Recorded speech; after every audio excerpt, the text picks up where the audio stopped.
So Cancer, what it starts off with, what the month of March starts off with for you, is Knight of Swords in reverse. In the upright position, Knight of Swords means someone who's willing to dive right in and defend a cause or an idea, someone who is very gung-ho about things. It can also represent an air sign, so it could be Aquarius or Libra or Gemini. And Knight of Swords is someone who goes forth regardless of what dangers are present. You can see this tower that's burning. He just dives right in, and he is someone who is very incisive, someone who is, he's of the mind element, so he's very quick thinking and he's analytical, but sometimes when he's in the reverse position, it's saying that either it's not time to dive right in, or it's saying to be careful of people's emotions. Don't be so much like Knight of Swords where you just cut through things. Take a minute to step back and consider things. It can also be that it's this air sign that is not seeing eye to eye with you right now and not in support of you right now. I'm also seeing that it's an end right here with death, and death is in the reverse position, so it may be an end with an air sign that you're resisting. And the reason I'm suggesting that you might be resisting it is that it's in the reverse position. Usually when things are in the reverse position, there's usually some doubt or fear or resistance involved. But what death says is that it's time for transformation. It's time for a new cycle. What I always point out in this card is that this blooming rose needs to be cut to gather the seeds and plant a new rose for new life. If this rose is just allowed to exist, it can't exist forever. It's going to wither and die. So in order for new life to come about, you actually have to cut this rose, allow it to die, and gather the seeds from that and plant a new living plant organism cycle. So if there's an ending with an air sign, don't resist it. Allow that to be cut, because that's what allows new life to come about. And if there's transformation that's going on for you regarding an air sign, don't hesitate with it. Don't be afraid of it. Don't have doubts about it. It's for your own good, and it's what's happening anyway. So I see too that there's coupledom here. This is Two of Cups, which is like Two of Hearts. It's emotional based, and it shows two people exchanging cups, which represents exchanging hearts. It's love affair, it's coupledom, it's romance. It's all the things that have to do with love and companionship and partnership. And it says too that you're going to be a survivor in regards to relationship, regardless. Nine of Wands is a survivor card. He's someone who is a warrior that keeps getting knocked down and getting back up. In fact, I call this card my Cool Hand Luke card, because he keeps getting knocked down, keeps getting back up. That's where he's got this sort of survivor instinct. And he can be a little bit paranoid. He can be a little bit wary. He's always looking out for who's going to knock him down next. So he can be a little bit defensive. But the benefit of this card is that he's a survivor, regardless. Like when I see this card, I always think of the Buddhist phrase that says, fall down 7 times, stand up 8. So regardless of how much he has loss, he always recovers. He always comes back to a standing position. He may have battle wounds, but I'm seeing with these two cards together that you're a survivor in relation to partnership, you know, in relation to love or romance. You're going to survive through this one. Whatever change it is that you're resisting, especially if you're in partnership or if you're in a love dynamic with an air sign who can be very logical, incisive, you know, cuts to the chase, goes for it. That's all Knight of Swords archetype energy. So it may be time to let that one go or step into a new cycle, like stop whatever has been happening and start a new cycle, but don't resist the change. Don't resist the end that's happening. Regarding that, it may also mean that you have to stop being so gung-ho about something. If you have been like Knight of Swords, I usually see this as like an air sign, so I don't know that it's necessarily you, but it's a possibility that if you have been embodying Knight of Swords energy, like going straight for where danger is and straight for defending an ideal or a cause or having a belief that you're very zealous about, it may be time to cut that out and to just like scale back on that. And because Knight of Swords and Death are in reverse, there's something that you're not seeing clearly about the situation. You may need to stop that way of being, or whoever is embodying that, you may need to separate yourselves from them. You're gonna be fine. You're gonna survive through it. Your your Nine of Wands in regards to relationship and romance. So you're always gonna find your feet. You're always gonna like be like a cat that lands on its feet regarding that, especially in the beginning of March, Cancer. So in the middle of the month, you may feel, this is Eight of Swords, and you may feel like you're not connected to your own power. This is a card of powerlessness and kind of victim mentality. You know, what's funny is in the Rider-Waite, this guy has, which is another one of the classic standard decks, this guy has his head bandaged, and so does she. And so it means that you're identifying with being a victim, or feeling like a martyr, or feeling like you have no choice and no will, no power, no choice in the whole situation. And really what that is in this card is it's kind of like negative thinking, or it's just believing that you're stuck. All these swords represent ideas, and it's your mentality that is surrounding you and making you feel like you're imprisoned. This woman in this card is not actually surrounded by the swords. She can walk out of it at any time, but because she believes that she is encompassed by the swords, which is her own thinking, she believes she's stuck. She believes she has she believes she's a prisoner, when really she has a lot more power than she's aware of. She could cut these binds on any of these swords, like tear off the blindfold and just walk away. There's no one there holding her there. It's her beliefs that are holding her there. So when this card shows up, ask yourself, is there a way that your belief system, your way of thinking, is holding you back and making you feel powerless? Even though you have the Survivor card, there's a certain wounding here and a wounded way of thinking that may be keeping you captive, literally. You may be keeping yourself captive by identifying with this wounded way of thinking.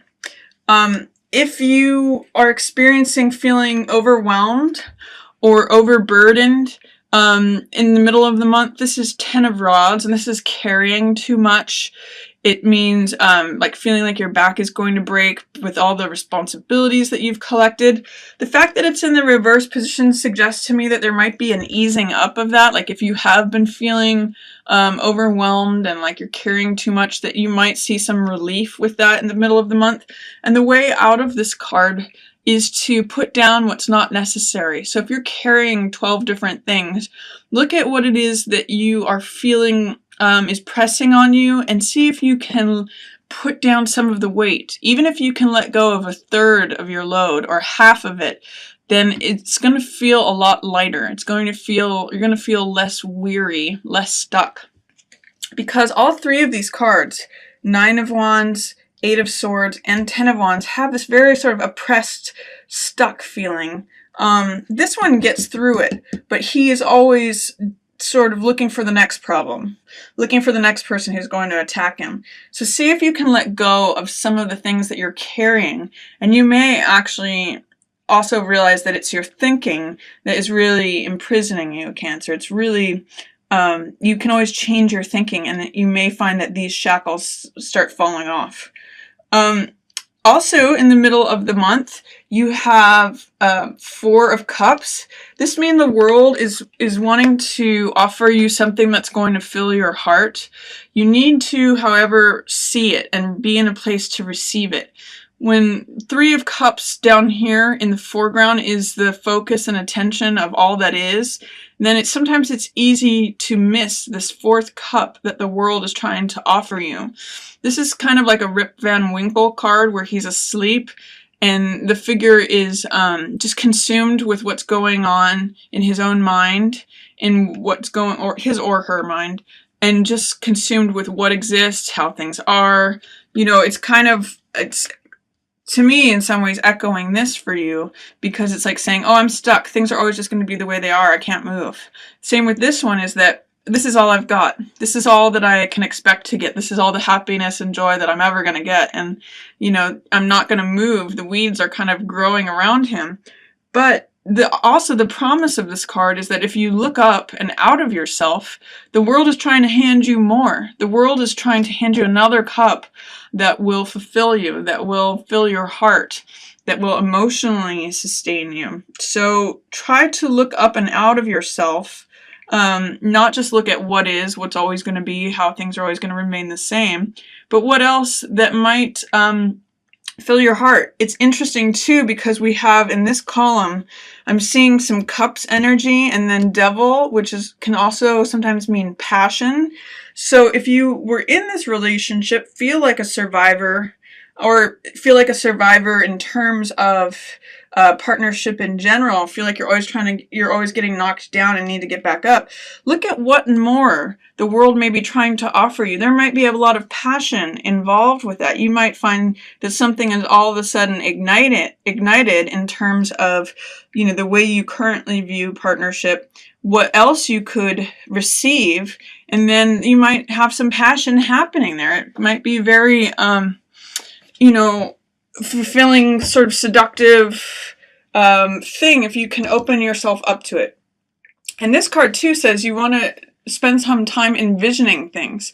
This is Three of Wands, which is the visionary card. So it's 3 of fire, which 3 is a very creative number. And in this card, we have someone who is surveying the landscape and trying to decide what he wants to build.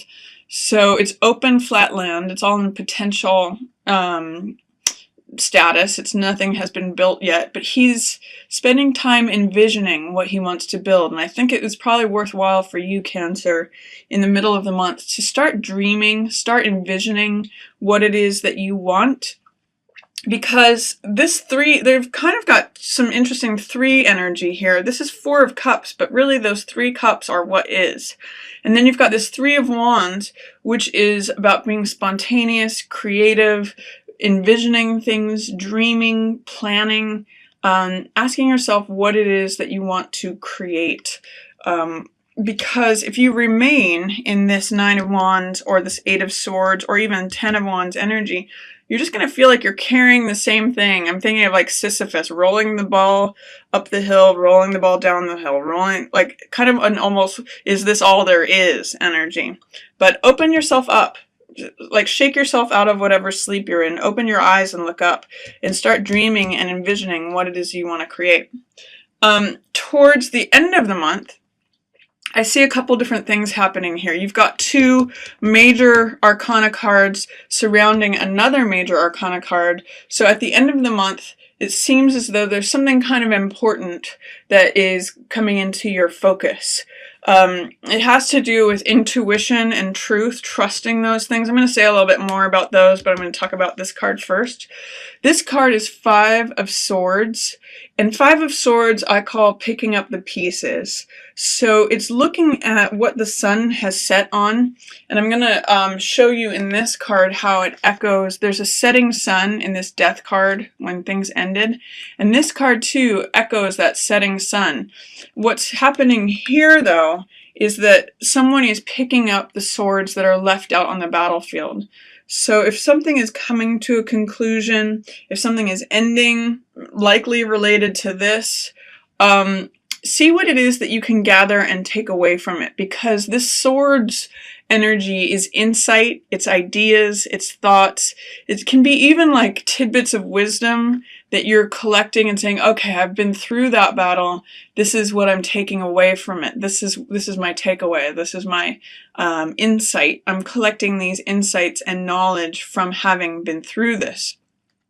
Because you're needing to confront something that is not true. This devil card also means, as well as passion, it also means being seduced by something, believing in things that aren't true, believing false beliefs. And it's in opposition to Justice and High Priestess, which are really cards of authority and knowledge. You can see both of them are sitting on these thrones. This one, High Priestess, is about inner knowledge, trusting your gut, finding information that just comes to you from an intuitive, instinctual sense from other realms. It's sort of like when you have a gut feeling about something. And this one is a card of knowledge that has to do with fairness, justice, righteousness, things that are true according to the law, or things that are true according to justice, like things that are right and correct and true. So there's a way and both of these are feminine cards, you'll notice. So there's something about connecting with the feminine aspect, the feminine element. And you'll see too, in both of these cards, they have this drapery behind them, which is saying that the information isn't always on the surface. It might be behind the veil, where you actually need to trust your authority. There's something that is definitely taking your attention away from you, and it's making you believe that this is in charge, whether it's passion, seduction, addiction, lies. There's something that is false, something that's not true, but which kind of has a grip on you. And it's kind of going against your gut instincts, is what you know to be fair and true and correct and right. You're not listening to that. You're focused on this. So even though it's completely surrounded by your inner knowing and what you know to be true and fair and right and just, what is the focus on this about? You might need to look at what you need to do to correct the situation, to make things, any injustices, just, to render a verdict, to uphold truth that you know, and quite frankly, to trust your intuition and trust your own inner knowing and your own gut feelings about things. That's what, by focusing on this and allowing this to be the dominating factor, you are sort of quieting and squelching both your inner sense of knowing and your sense of justice. So be careful towards the end of the month, Cancer, because it looks like you're going to have to really rely upon these two ladies in order to untangle yourself from the grip of this, whatever this is. This can, like I said, this could be passion, seduction, false beliefs, like even believing that you're not good enough, believing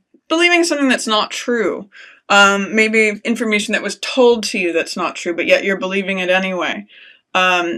Believing in things that people have told you about yourself that are not true, or about someone else.